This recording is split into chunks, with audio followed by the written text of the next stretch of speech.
Welcome students. As you know, we are studying the first chapter of our geography named Resource and Development. जैसा कि आप जानते हो, हम लोग अपनी ज्योग्राफी का फर्स्ट चैप्टर पढ़ रहे हैं, resource and development. In this video, we are going to discuss the last topic of this chapter named soil erosion. इस वीडियो में हम लोग फर्स्ट चैप्टर का लास्ट टॉपिक पढ़ेंगे जिसका नाम है सॉइल इरोजन. तो सबसे पहले देख लेते हैं कि what do mean by soil erosion. आखिर सॉइल इरोजन का मतलब क्या है, क्योंकि ये हमारे बोर्ड में 1 मार्क्स का आ सकता है, इसलिए हमको इसके बारे में पता होना चाहिए. Soil erosion means when the upper layer of the soil washed out by any reason. किसी भी कारणवश अगर हमारी सॉइल की अपर लेयर चली जाती है, हट जाती है, तो उसी को हम कहते हैं सॉइल इरोजन. क्लियर? किसी भी कारणवश बाय एनी रीजन. अब एनी रीजन आ रहा है तो इसका मतलब कोई तो कारण होगा.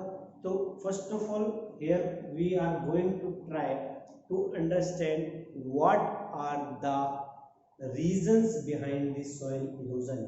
क्या कारण है कि सॉइल इरोजन होता है. Basically we always discussed 2 main factors behind the soil erosion. 2 main factors है जिनको हम एजेंट के तौर पे भी जानते हैं.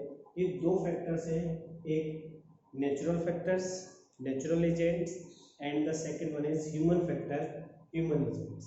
ठीक है. और जब हम नेचुरल फैक्टर्स की बात करते हैं तो there are 2 main factors which are responsible for soil erosion. The first one is water and the second one is air. Water and air are the 2 factors, 2 agents which are responsible for soil erosion. And when we are talking about the human factors or human activities, so many human activities are responsible for soil erosion, which we have already discussed in the previous topics. पहले ही हम लोग पढ़ चुके इस बारे में कि कई ह्यूमन एक्टिविटीज ऐसी हैं जिसकी वजह से सॉइल इरोजन होता है, जैसे कि माइनिंग, ओवरग्रेजिंग, डिफॉरेस्टेशन, etc. ठीक है. तो यहाँ पर उसको दोबारा डिटेल में पढ़ने की हमें आवश्यकता नहीं है.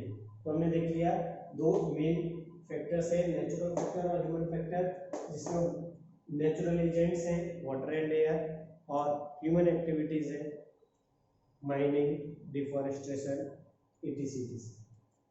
अब इसके बाद नेक्स्ट देखते हैं जो हमारे बुक में हमारे टॉपिक दिया है, वो है types of erosion. So in our book there are 2 type of soil erosion is given. The first one is gully erosion and the second one is sheet erosion. हमारी बुक में 2 प्रकार के इरोजन्स दिए, एक गुली इरोजन और एक sheet erosion. सबसे पहले समझते हैं कि गुली इरोजन क्या है. गुली erosion is a process in which water cut out the soil in a deep channel is known as gully erosion. जब पानी की वजह से एक जगह की मिट्टी एक नाली के तौर पर कटती है, उसी को हम गुली इरोजन कहते हैं. आपने देखा होगा बरसात के समय में जब हमारी छत पे से जो पाइप दिया है, वो पाइप में से जो पानी एक जगह गिरता है तो वहाँ पर्टिकुलर एरिया में एक गड्ढा हो जाता है, और फिर वहाँ से जो पानी बहकर निकलता है, तो जहाँ से बहकर निकलता है तो एक नाली जैसा रास्ता बना लेता है, एक गली जैसा रास्ता बना लेता है. This type of erosion is known as gully erosion. उसी को हम गुली इरोजन के नाम से जानते हैं. ठीक है. और due to this gully erosion the area where it happened becomes uncultivated है, और इस गुली इरोजन की वजह से वो एरिया जहाँ पर ये होता है वहाँ पर कल्टीवेशन नहीं हो सकती. That's why this land is also called badland. इसी वजह से उसको बेडलैंड के नाम से भी जाना जाता है. But in Chambal basin it is known as ravine. और चंबल बेसिन में जहाँ नदी है चंबल, आप जानते हो अच्छी तरह, उस बेसिन में इसको रेवाइन के नाम से जाना जाता है.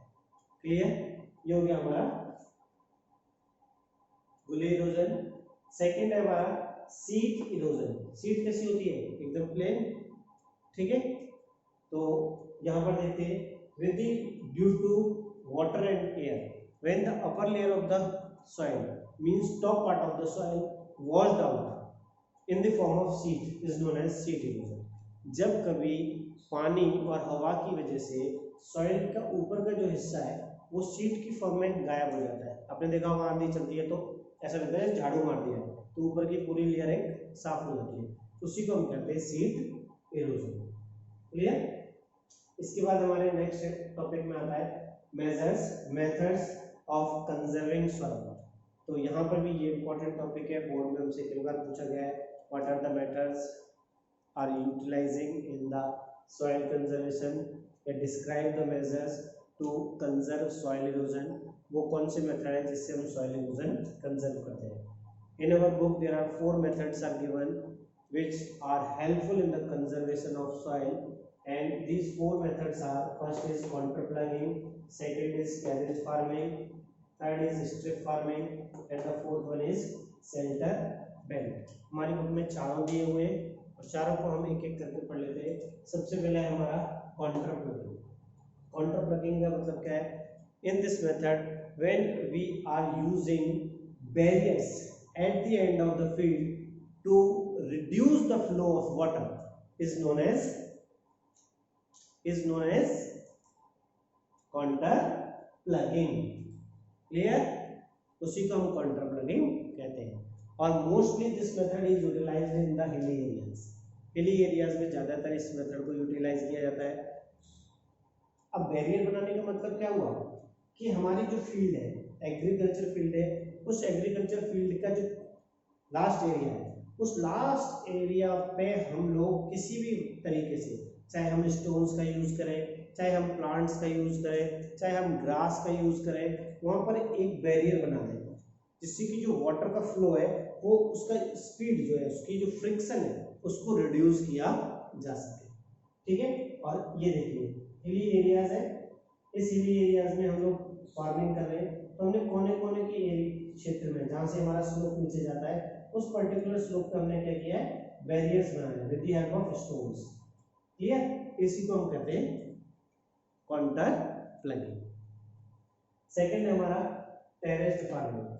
Terraced farming means when we cut the slope of the mountain in steps form to make a cultivated land, उसी को हम कहते हैं टेरेस फार्मिंग। आपने देखा होगा पहाड़ी इलाकों में खेती करने के लिए उनको सीढ़ी नुमा बनाया जाता है, उसको इस तरीके से काटा जाता है कि सीढ़ियां जैसी बन जाए। ठीक है? वो भी इसीलिए किया जाता है कि वाटर के फ्लो को रोका जाए, क्योंकि जो स्लोप्स है पहाड़ों के उस पर वाटर का फ्लो तेज होता है, जिससे वो ज्यादा क्या करते हैं? इरोजन करते हैं। अब उसको रोकने के लिए ही स्टेप्स बनाए जाते हैं, और इन स्टेप्स में जब पानी का आता है तो उसका फ्लो अपने आप रिड्यूस होता है, क्योंकि यहाँ पर वो थोड़ी देर रुका यानी प्लेन एरिया मिला, फिर थोड़ा नीचे करने के लिए उसको एकदम हैवी स्पीड मिलती है, फिर दोबारा प्लेन एरिया मिलता है। इस वजह से उसका जो फ्लो है वो रिड्यूस हो जाता है। इसी को हम कहते हैं टेरेस्ड कल्टीवेशन। और mostly in south Indian movies हम लोग इस तरीके की फार्मिंग को कई पिक्चरों में देख चुके हैं। नेक्स्ट देखते हैं strip farming, and these two methods are mostly utilized in hilly areas, but last two methods are all mostly utilized in the plain areas। plain जो areas है वहां पर ये यूज करते हैं। strip farming means when the large piece of land are divided into small parts and make strips between these parts is known as strip farming। जब एक बड़े एरिया को छोटे छोटे टुकड़ों में डिवाइड किया जाता है और जो ये टुकड़े, इन टुकड़ों के चारों ओर स्ट्रिप्स बनाए जाते हैं with the help of plants, with the help of stones, with the help of mud, grass, etc। किसी का भी इस्तेमाल कर कर उसको बैरियर्स बनाए जाते हैं, उनकी स्ट्रिप्स बनाई जाती है। आप देख रहे हैं ये स्ट्रिप्स बनी हुई है। ठीक है? इसी को हम कहते हैं स्ट्रिप फार्मिंग। ये भी हमारे एयर के फ्लो को, वाटर के फ्लो को रिड्यूस करता है, जिससे कि सीट इरोजन और गुली इरोजन होने में ना होने में मदद मिलती है। लास्ट है हमारा centre belt. Centre belt is also a method which is utilized for the conservation of soil, but in this method we are not making strips in a large field, but we grow plant at the all around the field, यानी at the end of the field. हम जो field के चारों तरफ जो कोने कोने हैं उन चारों तरफ के कोनों पर प्लांट्स उगा देते हैं, या फिर मड से उनकी बैरियर्स बना देते हैं ताकि हम वाटर के और एयर के फ्लो को रोक सकें। This is called centre well. Clear? ये सारे हमारे टॉपिक्स थे। Now the chapter is completed, all the topics are completed. हमारे सारे चैप्टर हमारे कंप्लीट हो गए टॉपिक्स इस चैप्टर के। बस एनसीईआरटी के क्वेश्चन आंसर से which you have to do yourself.